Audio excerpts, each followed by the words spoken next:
2022 ఈ 4 పోర్టులు కూడా నేను మీకు చెప్పిన లెక్కలు కోవిడ్ అప్పుడు జరిగిన ఎగుమతులు. లేకపోతే అసలు రైస్ ఎక్స్పోర్ట్ లేదు ఆ పోర్టుల నుంచి. ఓన్లీ కాకినాడ పోర్ట్ నుంచే రైస్ ఎక్స్పోర్ట్ ఉంది. మొత్తం కేంద్రీకృతం చేసి వ్యవస్థని వాళ్ళ గుప్పిట్లో పెట్టుకుని జిల్లా అధికారులు, పోలీస్ యంత్రాంగం, విజిలెన్స్ యంత్రాంగం అందరినీ వీళ్ళు పూర్తి స్థాయిలో కేవలం వాళ్ళ స్వలాభం కోసం ఉపయోగించుకున్నారు. ఎందుకు మాట్లాడలేదు ఇదే కన్నబాబు గారు, ఇదే ద్వారంపూడి చంద్రశేఖర్ రెడ్డి గారు గతంలో ఎందుకు మాట్లాడలేదు? వాళ్ళకేమున్నాయి వాటాలు అక్కడ? మానస కంపెనీకి 7 ఎకరాలు భూమి ఇవ్వలేదా పోర్టులో? మొన్న పవన్ కళ్యాణ్ గారు చాలా స్పష్టంగా చెప్పారు, ఒక వ్యక్తి గురించి కాదు మేము మాట్లాడేది, ఇక్కడ ఈ వ్యవస్థ ప్రక్షాళన జరగాలి. పూర్తి స్థాయిలో లోతుగా పాతుకుపోయిన వ్యవస్థని ప్రక్షాళన చేయడం కోసమే చేస్తున్న ప్రయత్నం ఇది.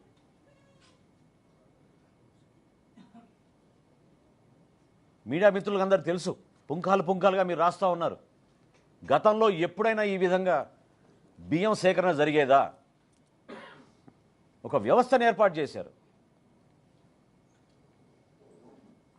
1000 కేసుల పైన నేను మంత్రి అయిన తర్వాత ఈ రోజున రాష్ట్ర వ్యాప్తంగా బుక్ చేశాం. సమాజం కోసం ఉపయోగపడే రైస్ మిల్లులు, ఉపాధి కల్పించే రైస్ మిల్లులు కూడా వీళ్ళు వాళ్ళ గుప్పిట్లో తెచ్చేసుకుని ఈ రైస్ స్మగ్లింగ్ చేయడానికి ఉపయోగించడం మొదలుపెట్టారు. వీళ్ళు ప్రధానమైన ఆలోచన ప్రతి ఒక్కరిలో రావాల్సింది ఏంటంటే, ఈ రోజున కాకినాడ సీపోర్ట్ని జగన్మోహన్ రెడ్డి గారు తన చేతుల్లో లాక్కోవడానికి ఇంత దౌర్జన్యం ఎందుకు చేశారు? ఎందుకు కేవీ రావు గారి కుటుంబాన్ని ఈ విధంగా హింసించి ఇబ్బంది పెట్టి భారతదేశంలో కార్పొరేట్ చరిత్రలో ఎప్పుడు లేని విధంగా బలవంతంగా 41% వాటా బిగ్గెస్ట్ షేర్ హోల్డర్గా మార్చారు ఆరోబిదో రియాలిటీని ఈ రోజున.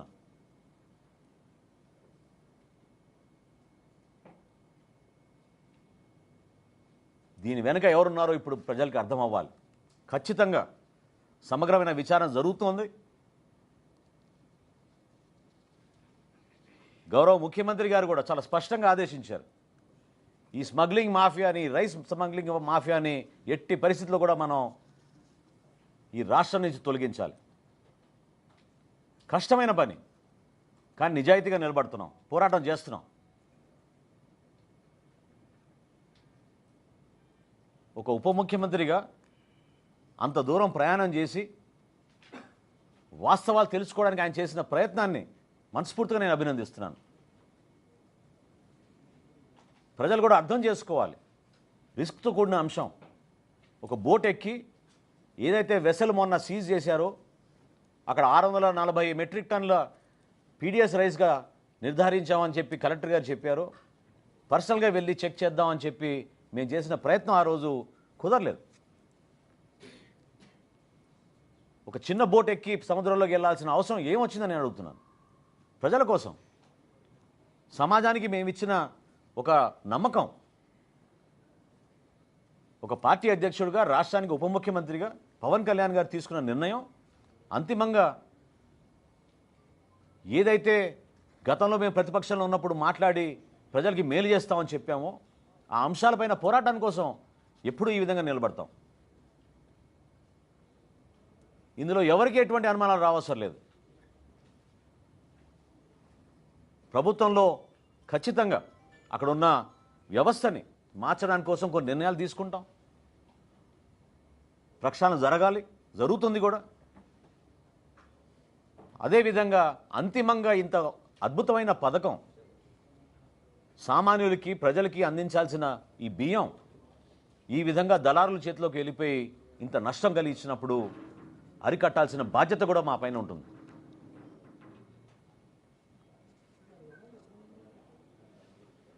గౌరవ ముఖ్యమంత్రిగా చంద్రబాబు నాయుడు గారు, అదేవిధంగా మన ఉప ముఖ్యమంత్రి గారు పవన్ కళ్యాణ్ గారు ఇద్దరు కూడా ఈ ప్రక్షాళనలో ఎట్టి పరిస్థితుల్లో కూడా మార్పు చూపించాలి. అంతిమంగా ఎవరైతే దీని వెనక ఉన్నారో, ప్రత్యేకంగా ఈ కాకినాడ పోర్టుని వాళ్ళ కబంధ హస్తాల్లోకి లాక్కోవడానికి చేసిన ప్రయత్నం జగన్మోహన్ రెడ్డి గారు సమాధానం చెప్పాలి.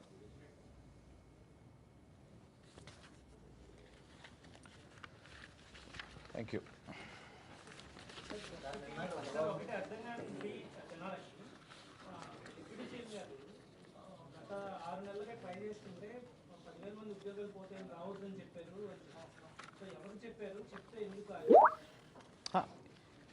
ఇప్పుడు పోర్టు పైన మీరు ఎక్కువ దృష్టి సారిస్తే స్థానికంగా ఉన్న ఉద్యోగ అవకాశాలు కోల్పోతారు, అక్కడ ఉన్న హమాలీస్ వాళ్ళు ఇబ్బంది పడతారు, మీరు ఇటు పక్కన వస్తే ఇబ్బంది కలుగుతుంది అనే సమాచారం అనేక కోణాల నుంచి అనేక సోర్సెస్ నుంచి ఆయనకు అందుతూనే ఉంది.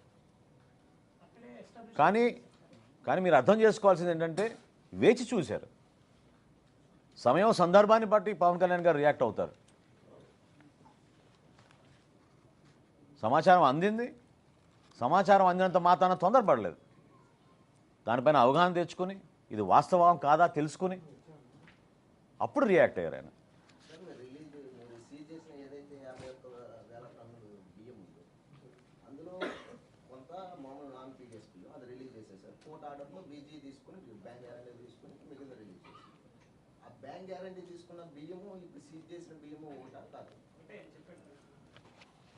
నిర్ధారించాలి ఇంకా. ఓకే, అది మీకు ప్రత్యేకంగా ఉండొచ్చు. వాస్తవం ఏంటంటే చెక్ పోస్టులు ఏర్పాటు చేశాం. ఈ పర్టికులర్ షిప్ స్టెల్లాలో 28 కంపెనీలు బుక్ చేశాయి. 52,200 మెట్రిక్ టన్నులు ఈ షిప్ కెపాసిటీ. 28 కంపెనీలు బుక్ చేశాయి ఈ షిప్ని. ఇంకా ఇన్వెస్టిగేట్ చేయాల్సిన అవసరం ఖచ్చితంగా ఉంది. అది అయిన తర్వాత పూర్తి వివరాలు మీకు ఇస్తారు.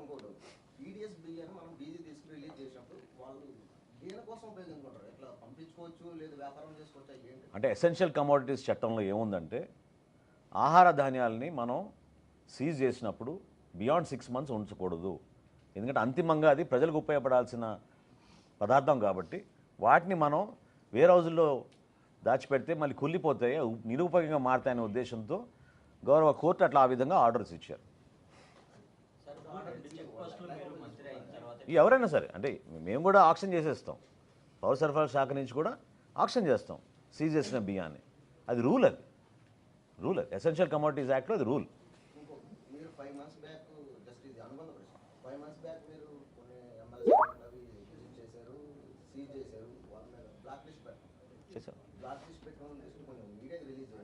షూర్, తప్పకుండా.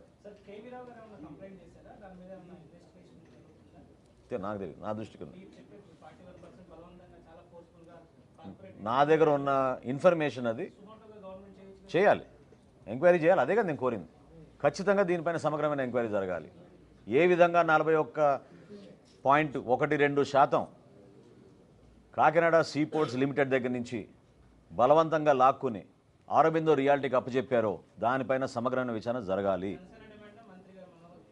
ఇది మా పార్టీ డిమాండ్.